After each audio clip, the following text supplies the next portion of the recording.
আসসালামু আলাইকুম রহমতুল্লাহি ওয়া বারাকাতুহু। সবাই কেমন আছেন? আলহামদুলিল্লাহ, আল্লাহর রহমতে ভালো আছেন। আমরাও আল্লাহর রহমতে ভালো আছি। তো আমি সকালের নাস্তা শেষ করে ঝটপট রান্না নিয়ে বসে পড়লাম। কারণ শক্ত মুরগিটা রান্না করছি, ওটা বাচ্চারা তো মুরগি ছাড়া কিছুই খেতে চায় না। তো আমি এটা প্রেশার কুকারে রান্না করছি, তাড়াতাড়ি রান্নাটা হয়ে যায় যেমন। আর প্রেশার কুকারে রান্না করলে মাংসটা অনেক সফট হয়। তো আমি শক্ত মুরগিটা সবসময় তেল ছাড়া রান্না করি, আর বাকি সব মশলা মাংসের মশলা দিয়ে রান্না করি। এরপরও আমি আরও কিছু তরকারি রান্না করব। আমার গার্ডেনের লাস্ট স্পিনাচি শাক, তারপরে হলো এই দেশের ইউরোপিয়ান মাছ, কিছু অনেক 2-3 রকমের মাছ, ওটা আমি কাঁচা আম দিয়ে রান্না করব। কারণ হলো এই দেশের মাছটা একটু গন্ধ থাকে, তো ওইটা আমি টক রান্না করলে অনেক মজা লাগে। আর লাউ দিয়ে রুই মাছের তরকারি, এই রান্না বাড়া করে যে আমি পুরো রান্নাটা দেখাইনি, কারণ হলো আমার সময় নেই। তাই ঝটপট রান্না বাড়া করে আমি আবার চলে যাব আমার হাজব্যান্ডের সাথে। তো আজকে আমার হাজব্যান্ডের ব্রিটিশ সিটিজেনশিপ যে শপথ সেরেমনি আছে, তো ও আমাকে অনেক রিকোয়েস্ট করছে ওর সাথে যাওয়ার জন্য। আমার আবার শরীরটা বেশি ভালো না, তারপরও আমি যাচ্ছি।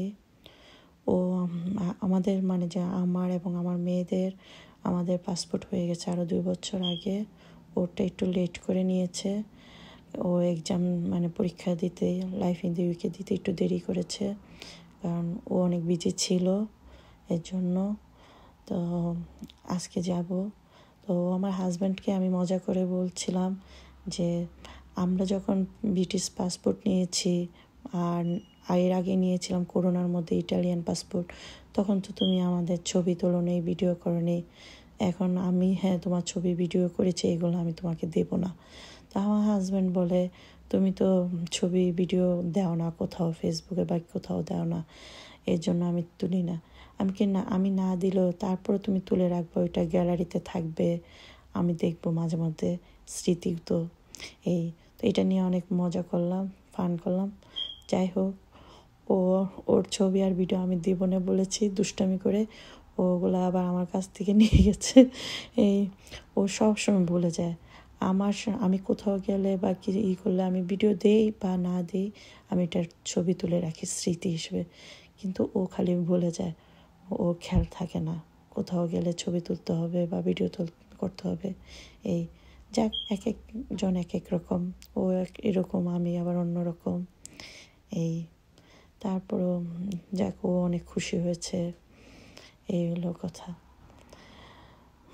তো আর কি আর বলবো, এটাই আনন্দ, এটাই যে হ্যাপিনেস।